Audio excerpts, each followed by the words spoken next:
United States, Donald J. Trump.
And defender still today, 'cause there ain't no doubt I love to say it.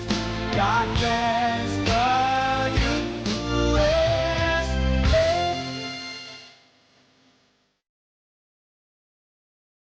Oh, hello, Las Vegas. Hello, Las Vegas. Hello, Nevada. Thank you. Thank you.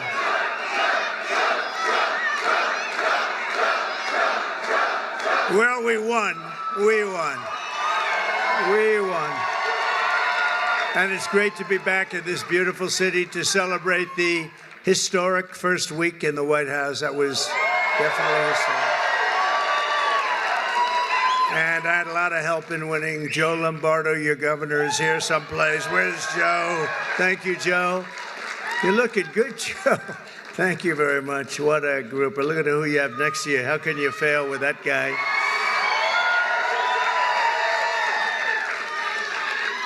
Also, Lieutenant Governor Stavros Anthony. Stavros, thank you very much. Thank you very much. Where are you? There you are, Stavros. You're very good. Is he doing a good job, Joe? I think so, huh? He's all right. Nevada GOP Chair Michael McDonald. He did something which not a lot of people have been able to do, but I think Republicans are going to start winning this state. You know, typically they don't necessarily do so good. We did really well.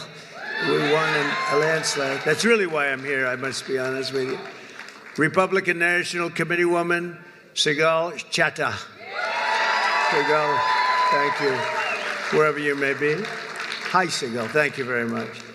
Republican National Committeeman Jim DeGraffenreid. That's a hell of a beautiful name, but I know the name so long, it's easy to say. One of the greatest people, I'll tell you, a man who's done so damn well. I don't know what it is with him. He's just a legend. He's one person, you know, we can all sort of be replaced, although we don't like to think that. Maybe it's not true. But this is a guy that can't be replaced. There's nobody like him. Dana White. Where's Dana White? Where's Dana White? Where the hell is he? UFC. He's great. Are the Nelk Boys here? Oh, yeah, there they are, the Nelk Boys right there. And Rick Harrison. Rick, thank you very much for being here. You're around here someplace with Dana. Mr. Phil Ruffin, his wife Alexandra, and their two beautiful children, Richard and Marlena. Phil, where's Ruffin? Where's Phil Ruffin? He's right here, so he's some legend, I'll tell you. He's a legend in Las Vegas and beyond. Phil, he's here. He'll be coming out. Today we talk about how we're going to end the economic suffering and stagnation and disaster of the past 4 years and create the 4 greatest years in the history of our country. That's what's going to happen. That's what's going to happen. And as I said in my inaugural address, which, by the way, it got the highest rating in the history of Fox. Can you believe that? That's nice. The golden age of America begins right now, but I have to be honest with you, I'm really here for a different reason. I'm here to say thank you. I went to North Carolina yesterday, and then I flew to see just an unbelievable problem and just a mess in Los Angeles, right? And I said, you know what I ought to do? I want to come to a state known as Nevada. Has anyone ever heard of it? And don't ever mispronounce the name. You're not allowed to do that. You mispronounce the name, you got a problem. You ever see somebody when they say it's Nevada? Nevada? No, they're in deep trouble. I want to come to Nevada to pay my respects because this is the only Republican win of this state in decades, and it was a very big landslide. But I think Republicans are going to win a lot now. But we had a big win, and it was an early win, and that was a bad signal for the Democrats. They heard that we were leading so big here, and Joe helped us so much, and a lot of people in this room helped us a lot. Special group.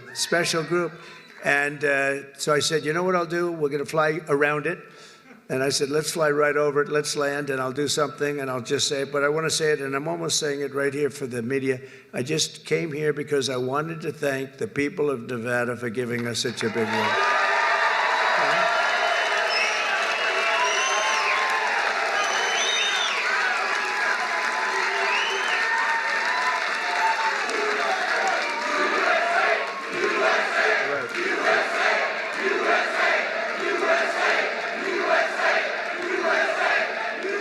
A lot of great friends. I better not introduce them all. I'll be here all day.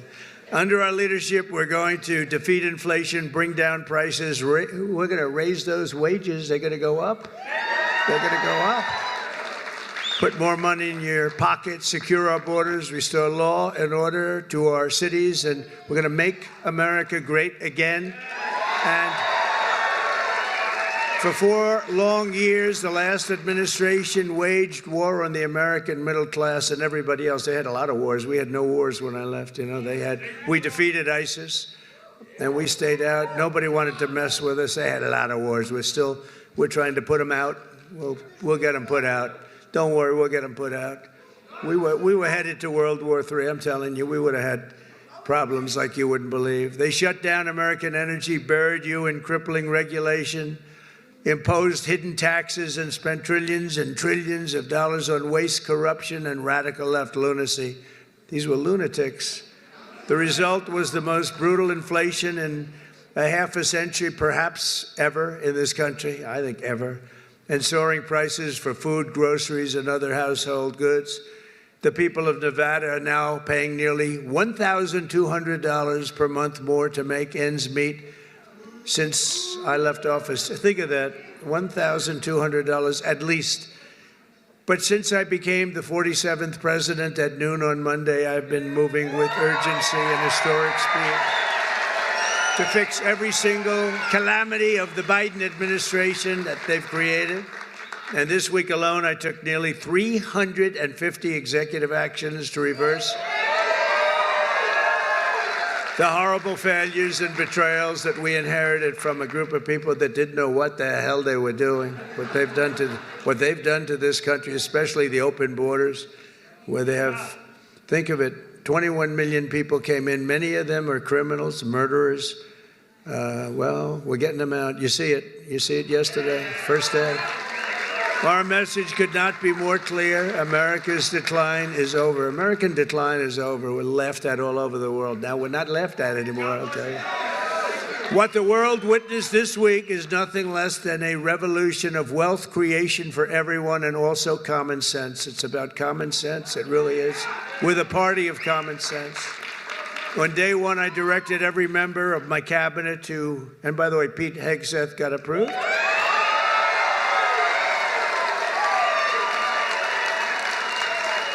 And Kristi Noem just got approved, Governor. She's going to keep it. She's tough. She's a tough one. She's a tough one. And she's going to do a great job. On day one, I directed every member of my cabinet to marshal all powers at their disposal to defeat inflation and bring down the cost of daily life. We want to bring prices down. Too high. They went way up. They didn't come down. I imposed a federal hiring freeze, a federal regulation freeze, a foreign aid freeze. Oh, that's a nice one. And I created the new Department of Government Efficiency, and we're going to have a lot of good people. Elon, we're going to get Elon Musk to get involved in that a little bit. He already is. People like him. I terminated the ridiculous and incredibly wasteful Green New Scam.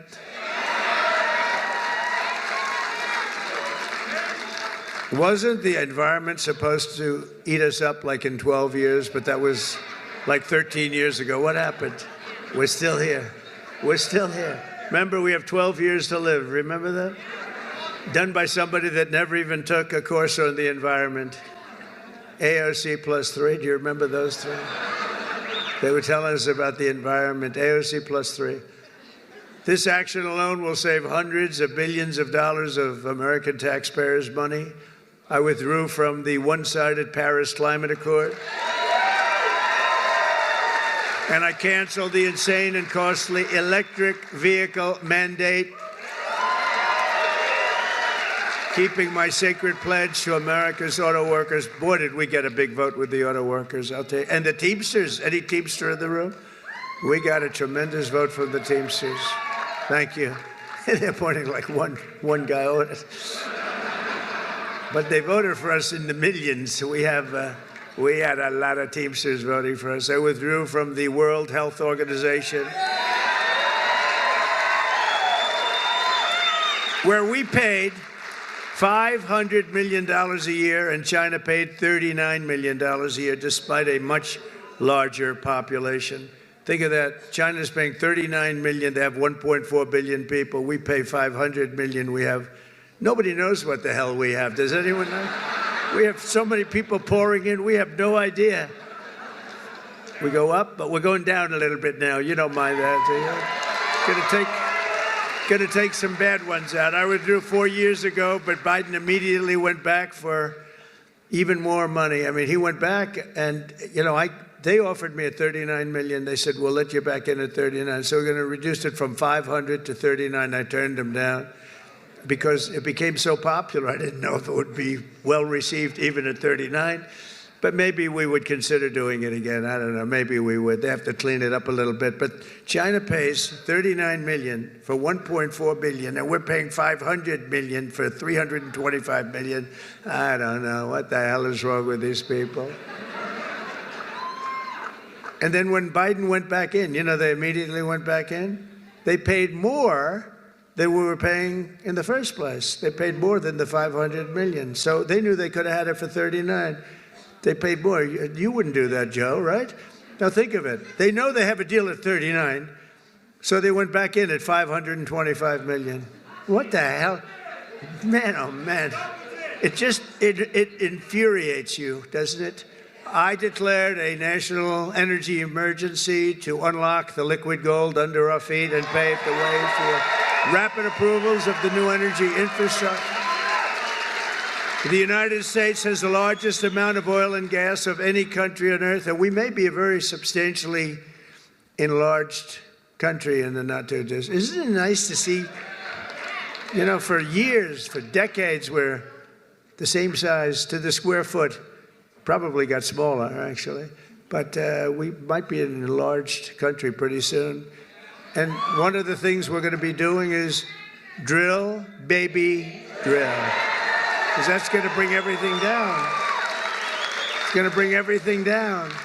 My administration has also begun the largest deregulation campaign in the history of our country, far exceeding. I had the record for you. We had a great economy, the greatest economy that we've ever had 4 years ago. But this is going to be better. You watch. This will be better even than the first term. And the reason I got elected was because of the first term. You know, somebody said, "What was the reason you got elected?" I mean, you won by so much. I said, "My first term." You know, that's all I did. I just said, well, take a look at the numbers. Take a look at the numbers. In total, the Biden administration imposed $50,000 in additional regulation costs on the average American. I mean, think of this.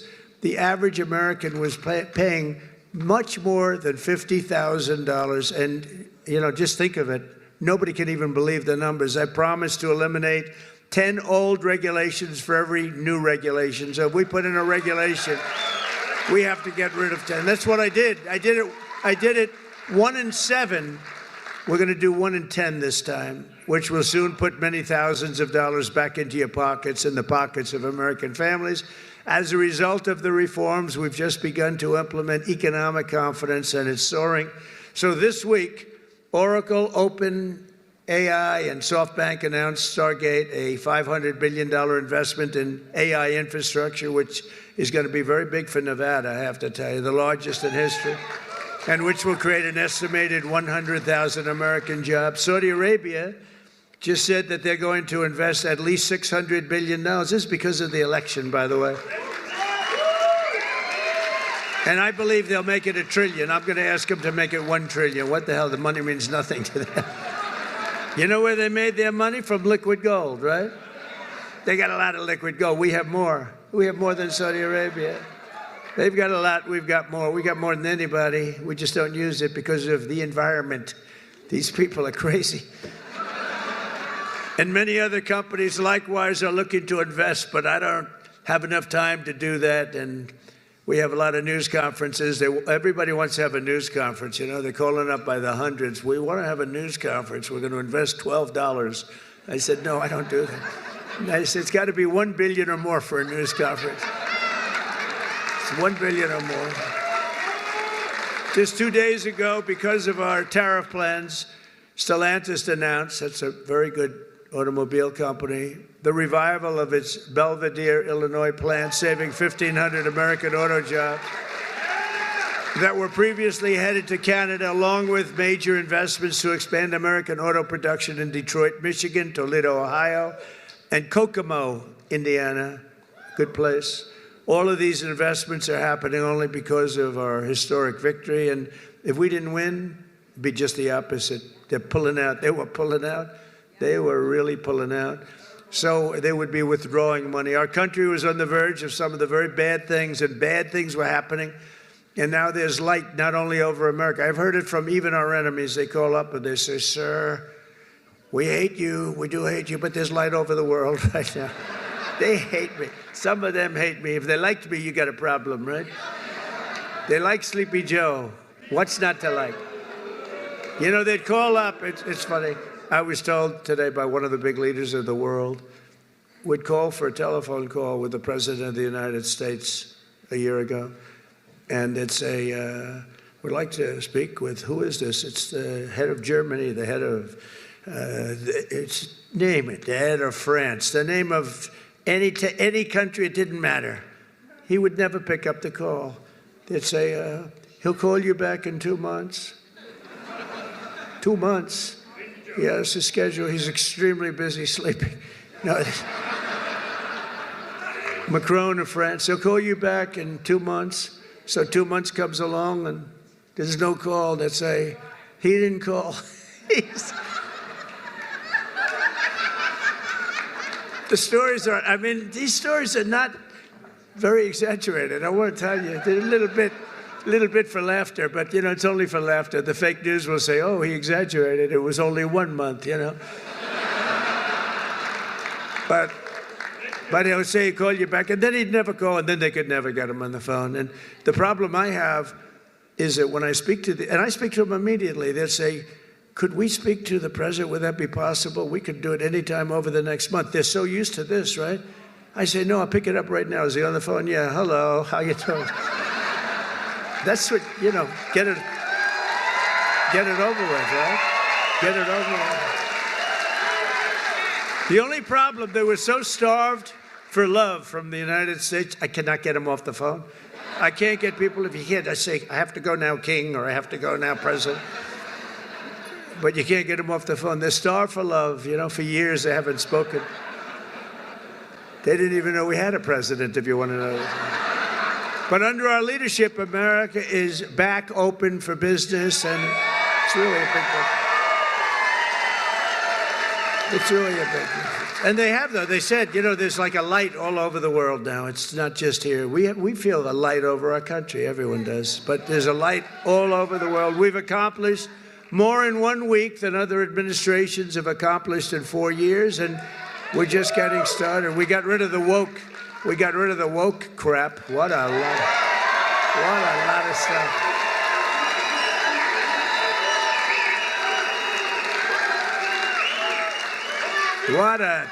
What a lot of crap that was. It was, and you know, these people were petrified of it. I'll tell you, these companies, they run these big companies, they were petrified of it. It was like, you know, I don't think they believed it. I'm sure they didn't believe it. Some I know didn't believe it, but they were so afraid. Near the top of the agenda for our historic Republican majorities in Congress is to pass a massive tax cut for American workers and families. Last year, we campaigned across the country on a pledge that I'm sure most of you didn't hear too much about. Pledge to take the Trump tax cuts and make them permanent, and that's exactly what we're doing. In the coming weeks, I'll be working with Congress to get a bill on my desk that cuts taxes for workers, families, small businesses, and very importantly, keeps my promise for a thing called, and I know you didn't hear anything about this, and I'm sure it had no influence on the state, the fact that we won this crazy, massive majority, a state that hadn't been won by a Republican in decades. But I'm sure you haven't heard, but we're going to get it for you. No tax on tips. No tax on tips.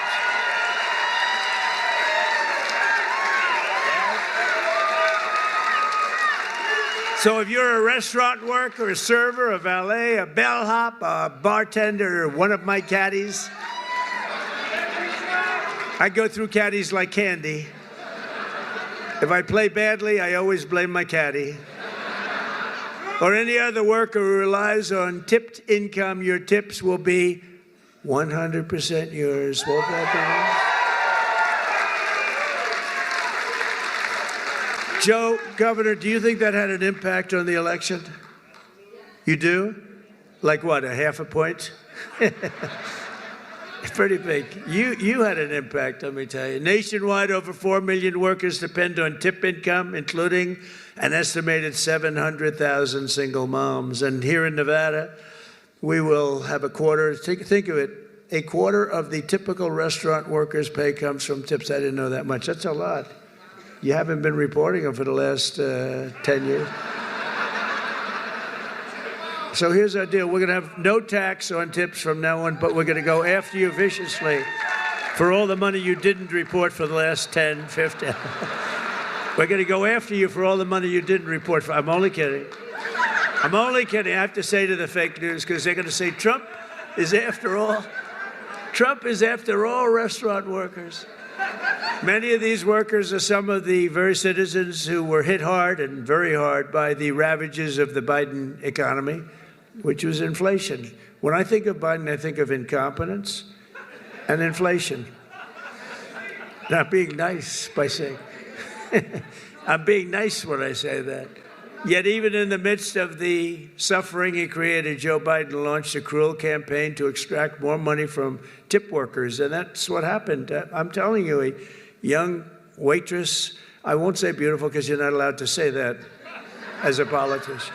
Used to be you could say a young, beautiful waitress. This was a young, beautiful waitress, but I won't say that because I feel like I want to continue my political career. If you call the governor won't say it. If you call a woman beautiful today, it's the end of your political career, so I won't do it. But a young waitress, I think you could call young. You're probably not even supposed to say young. Probably supposed to say a waitress.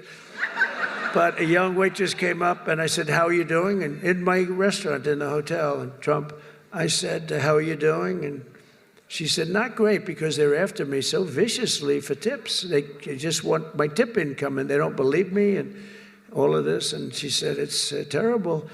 You know, sir, you should have no tax on tips. I said, what? I said, what'd you just say? No tax on tips. That was about the amount of my consultation. It's true. No tax. I said, what did you just say? Say those words again. Sir, no tax on tips. I said, thank you very much. You just won the election for me.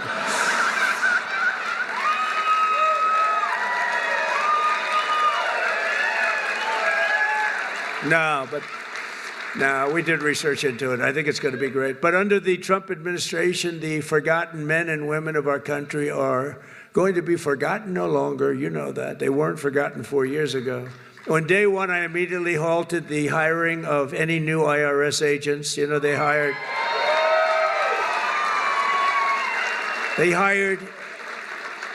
or tried to hire 88,000 new workers to go after you, and we're in the process of developing a plan to either terminate all of them or maybe we'll move them to the border. I think we're going to move them to the border. Well, they're allowed to carry guns. You know, they're so strong on guns, but these people are allowed to carry guns, so we'll probably move them to the border. Yeah. She said no tax on it. How about just no tax? You could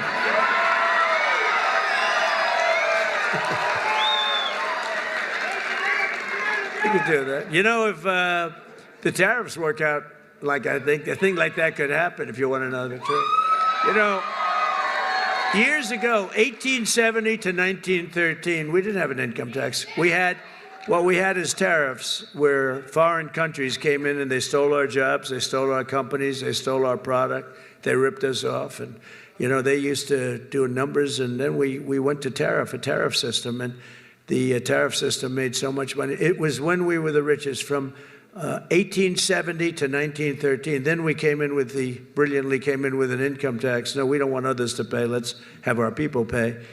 And then you had the Depression in 1928, 1929. I call it 1929. That was a bad time, but you know, you didn't have tariffs, and you had tariffs that ended in 1913. But it was the richest our country ever was. That was President McKinley. In fact, we're renaming the Mount McKinley in Alaska. You know what else we're renaming? We're renaming the Gulf of Mexico into the Gulf of America, right? And Mexico, actually, they were thrilled when they heard. They said, that's nice. A few months from now, when I sign our tax cut into law, we're going to deliver for the tip-earning men and women who make it all work. I mean, it's going to be something very special, I think, for you. It's going to be a big difference. And with us today is Jessica Angiano, an employee here at Circa. This is a nice place, by the way, and I just met your owner. He's a nice man. He's rich, too, very rich. But Circa's very nice, and a hardworking single mother of two with incredible children. Jessica's struggling to pay for medical bills to remove a tumor behind her right eye. She's had some real difficulty, and she's currently saving up for a second surgery, which will hopefully be very successful, while also paying for her children's daycare. Jessica says that no tax on tips would transform her life. It would make such a big difference. So, Jessica, we're going to get that for you. Where are you, Jessica? You around here someplace, huh? Hi, Jessica. Oh, so beautiful. Very nice. It's working out medically good? Everything good? Gonna be good. Thanks, you look fantastic. It's good. You look great. Also with us is Lexi York, a 28-year-old cocktail server here at Circa, who's got big dreams of being an entrepreneur. Lexi says that no tax on tips will help bring those dreams much closer to reach, and she's going to be one of the biggest proponents for it. We're going to have a lot of support when we go before Congress very soon to get that passed. Lexi, where are you? Where are you? Hi, Lexi. Wow. Good. We'll get it done. And we're also pleased to be joined by Rosanna Maeda, President and CEO of the American Hotel and Lodging Association, which strongly supports this pro-worker reform. And Rosanna, would you like to come up and say a few words on behalf of so many people? Come on up. Come on up.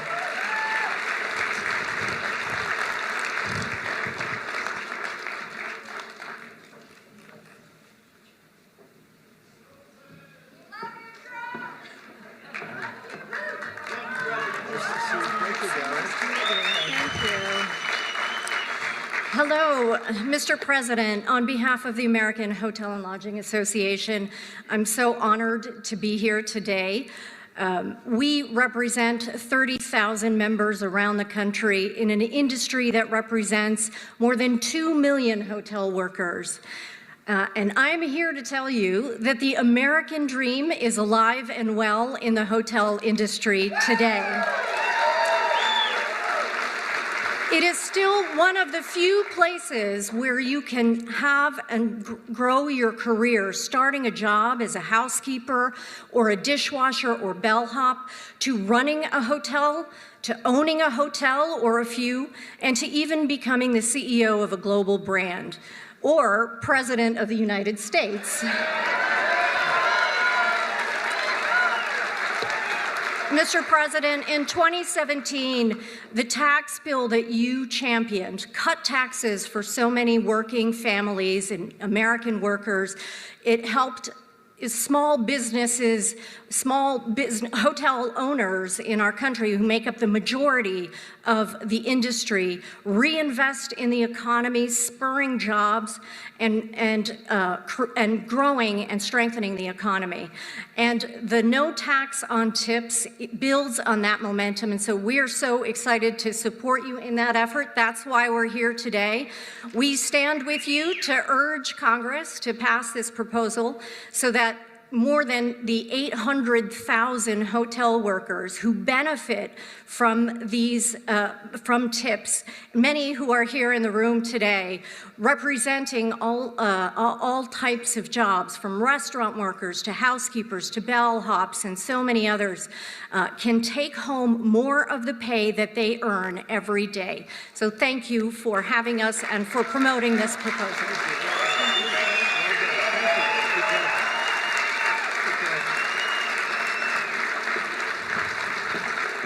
Thank you very much, Jessica. Great. After 4 long years, and these were long years of a government that always put you last. They put America last, they put you last, they put everybody last that was associated with us. You once again have a president who's putting our workers first, putting our families first, and above all, putting America first. And we're going to keep America first, and you see it.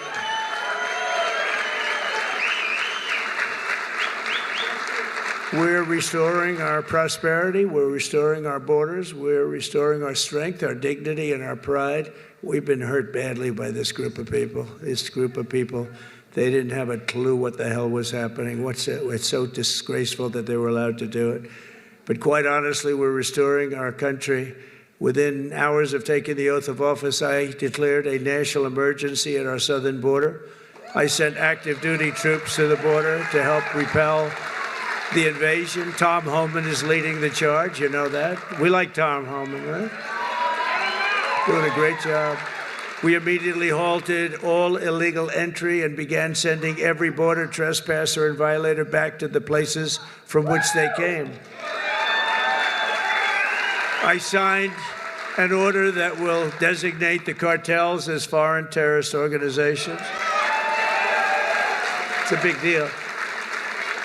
That's a big deal. Biden didn't want to do that. No, I don't want to do that. Biden didn't know he was alive. He didn't want to do it. He didn't want to do that. I always wanted to do it, you know. I mean, think of it. Is that a terrorist organization or what? And we began to leverage the full and immense power of federal government and state government and enforcement to eliminate the presence of all foreign gangs and criminal networks bringing devastating crime to American soil. and we don't allow people to enter our country and to dump their prisons into the United States of America anymore. When we see that, our people are instructed to do whatever they have to do. They can do whatever the hell they want to do. Throughout this week, the heroes of ICE have been hunting down and arresting hundreds of illegal alien criminals.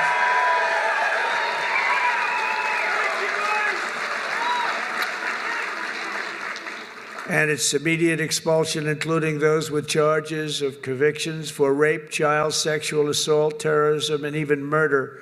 Members of the savage Venezuelan prison gang known as Tren de Aragua. You know that gang? This is not a nice group of people. They formed in prison, and then they dumped their prisons into our country, so we had them. We had them all over the place. Ask Colorado, the governor of Colorado. He doesn't know what to do about it. They're all over the place. We'll get them out. We'll get them out.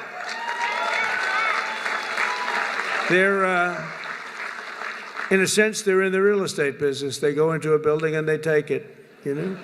See, when you buy a building, you have to go out and get a mortgage or use your own cash. They just go into a building and take it.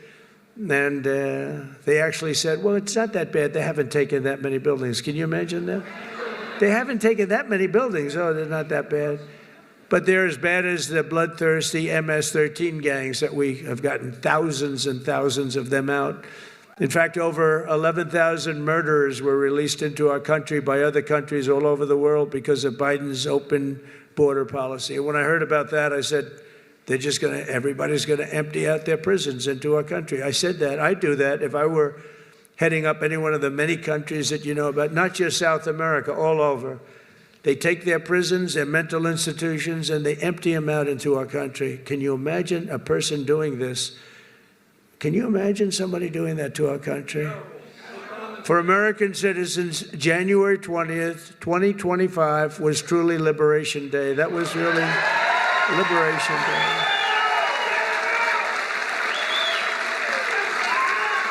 This week, I also signed an order to end the weaponization of our government against American people and political people like me.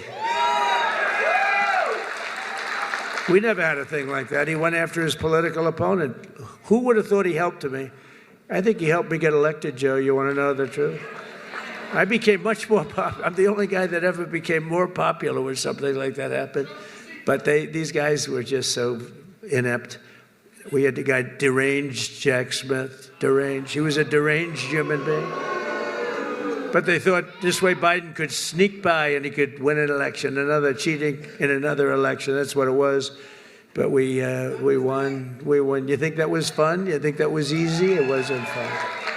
And investigate all of the abuses of power. I pardoned hundreds of political prisoners who had been viciously persecuted by the Biden regime. Hundreds of people were persecuted, including Christians, pro-life activists, 2 Washington, D.C. police officers just yesterday, whose lives were destroyed from chasing down a dangerous illegal alien criminal.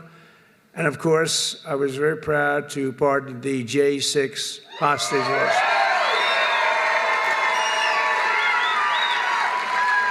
Once and for all, I stopped government censorship, and we brought back free speech in America. We brought it back. We did more in this last week. People can't even believe it. I also signed an order to declassify and publish all remaining files related to the assassinations of President John F. Kennedy, Robert Kennedy, and Martin Luther King, Jr. I signed an order that will end all of the lawless diversity, equity, and inclusion nonsense all across the government and the private sector. We abolished 60 years of prejudice and hatred with the signing of one order, all approved by the United States Supreme Court. We're allowed to do it because we are now in a merit-based world. We're a merit-based country. Did you ever think you were going to hear that again? It's based on merit. If you've got the talent, if you've got the work, the ethic, the whole thing, it's based now on, it's not based on any other thing, it's based on merit, it's based on your capability. The United States has now become, again, a meritocracy. Isn't that a beautiful word, a meritocracy? Based on merit. If you do your job well, you're going to go places. And I made it the official policy of the United States government that there are only two genders, male and female. Male and female.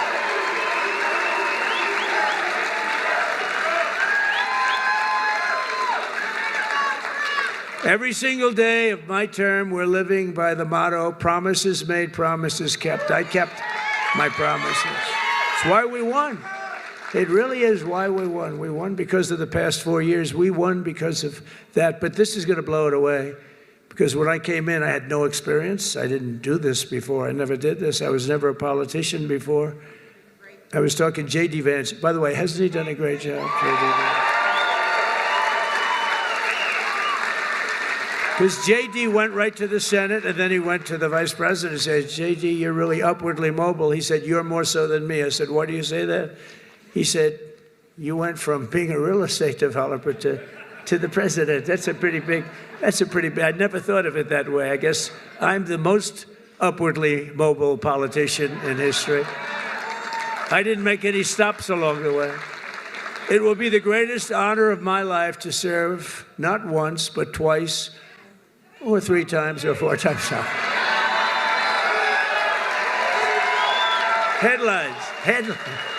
Headlines from the fake news. No, it will be to serve twice.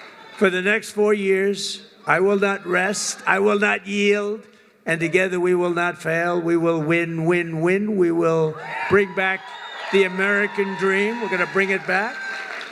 You know, in recent years, our nation has suffered greatly, but we are going to make it great again, greater than ever before. We'll be a nation like no other, full of compassion, courage, and exceptionalism. That's what we're doing, and that's what it's all about. And you see that. I think you see it more in the last week than you've seen it in years. And I walked up the stairs of that massive plane that's waiting for me, that big 747, and I said, there's no way I'm going to let myself fall, because that was one hell of a... That triple fall was a disaster. I would call that a political disaster. You can fall once, you can fall twice, but you can't fall 3 times. You can't fall 3 times. What a disaster. I've used that in every ad I think I ever did. Our power will stop all wars and bring new spirit of unity to a world that's been angry, violent, and very unpredictable. America will be respected again and admired again, including by the people of religion, faith, and goodwill. We're bringing back religion in this country. We will be prosperous. We will be free. We will be bigger, bolder, and more ambitious than ever before. And together we will make America powerful again. Make America wealthy again. Make America healthy again. We will make America strong again. Make America proud again. We're going to make America safe again. And we will make America great again. Thank you very much. And thank you very much, Nevada. Thank you, Joe. Thank you very much. We'll be back. We'll be back. Thank you. Thank you, my man. Great job. Thank you, everybody.